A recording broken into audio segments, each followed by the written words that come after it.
नमस्कार, मी अशोक मिरगे आणि आपण ऐकत आहात मिरगेंची कविता। आज एक अत्यंत वेगळा विषय घेऊन मी आपली कविता घेऊन आपल्या समोर आलो आहे।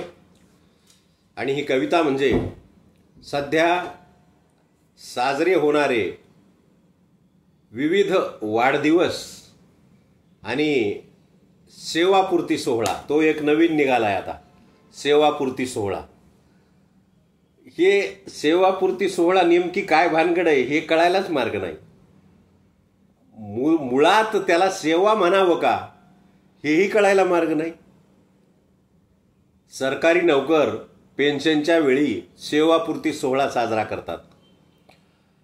लाख दीड लाख, लाख 2 लाख पगार घेऊन तुम्ही 30-30 वर्ष नोकऱ्या केल्या, त्या घेतलेल्या पैशातून दिलेल्या कामाला सेवा म्हणावं का? कसली सेवापूर्ती? 3 तासाची एखादा महाराज 60,000 रुपये घेतो आणि आजच्या सेवेसाठी घेतलेला अभंग असे शब्द वापरतो, त्याला सेवा म्हणावं का? 3 तासाचे 60,000 घेतोस तू, 20,000 रुपये घंटा, त्याच्यातला 1 घंटा चाली म्हणण्यात जातो टाळकऱ्यांच्या। तू बोलतोस फक्त 2 तास, नाही तर 1.5 तास, फार झालं तर म्हणजे तुझा 30,000 रुपये घंटा झाला की, आहे का नाही? आणि त्याला तू सेवा म्हणतो का? त्याला सेवा म्हणावं का? ती मजुरी आहे। म्हणून तो सेवापूर्ती सोहळा।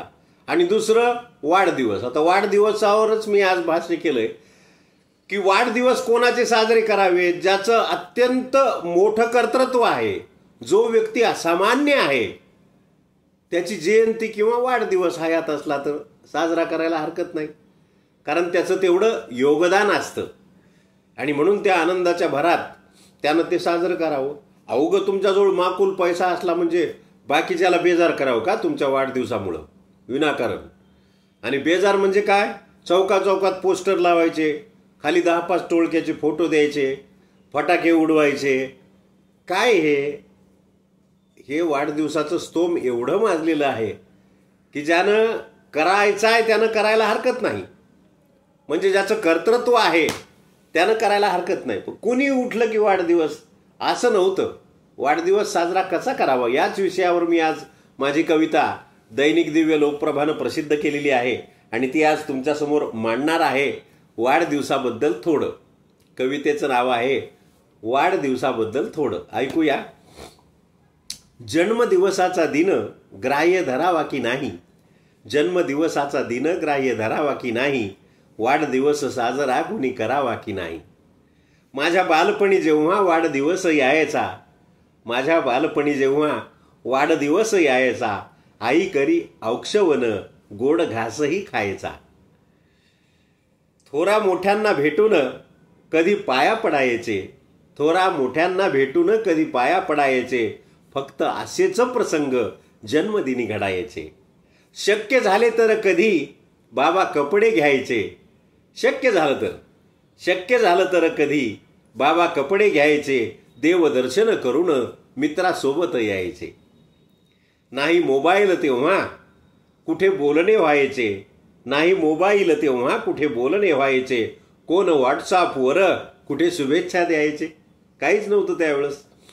तरी किती असायचे तेव्हा आनंदित मन, तरी किती असायचे तेव्हा आनंदित मन, कुठे मौज मजेलाही नाही लागायचे धन, पैसाच लागत नव्हता कशाला।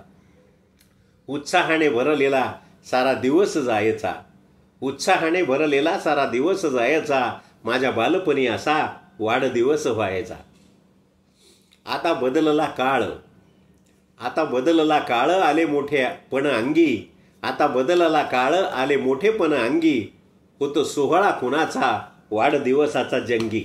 हेट रे, जंगी सोहळा होतो सोहळा कुणाचा वाढदिवसाचा जंगी। आता वाढदिवसाचे खूप वाढले प्रकार आणि कुणी चौकात फोटोचे मोठे लाविती पोस्टर। आता वाढदिवसाचे खूप वाढले प्रकार, 1 क्विंटल फुलाचा कुणी घालतात हार, कुणी वाजवी फटाके प्रदूषण रस्त्यावर, कुणी चौकात फोटोचे मोठे लाविती पोस्टर। वाढदिवस झाला की त्याचे महत्त्वही सरे, त्या पोस्टरचं वाढदिवस संपता त्याचे महत्वही सरे, वारा जोराचा सुटता त्याची लोंबती लखतरे. पुन्हा त्याच्याकडे कुणी बघत नाही त्या पोस्टरकडे. प्रत्येकाने आयुष्यात फक्त सन्मार्ग धरावा, वाढदिवस सर्वांनी साधेपणाने करावा. कुणी करा रक्तदान, कुणी करा अन्नदान, कुणी करा रक्तदान, कुणी अन्नदान करा. शेवटीच्या दिवसाचा मार्ग पुण्यवान करा. देता आली तर थोडी द्यावी गरिबांना साथ, देता आली तर द्यावी थोडी गरिबांना साथ. दिन दुबळ्यांना द्यावा थोडा मदतीचा हात. नको कुठे बडे जावं, नको कुठे मोठेपण, नको कुठे बडे जावं, नको कुठे मोठेपणा.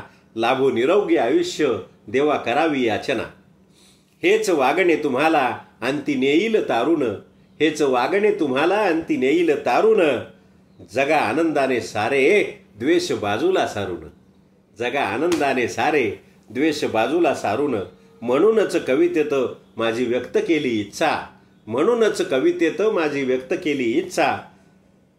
ज्याचा आज जन्मदिन त्याला देतो मी शुभेच्छा, ज्याचा आज जन्मदिन देतो सर्वांना शुभेच्छा. धन्यवाद. या वाढदिवसाबद्दल भाष्य केलेली ही कविता आवडली असेल तर नक्कीच माझ्या चॅनलला लाईक करा, सबस्क्राईब करा, शेअर करा. पुन्हा एखादा नवीन विषय घेऊन मी आपल्यासमोर येईल. तोपर्यंत सर्वांचे पुनश्च एकदा धन्यवाद.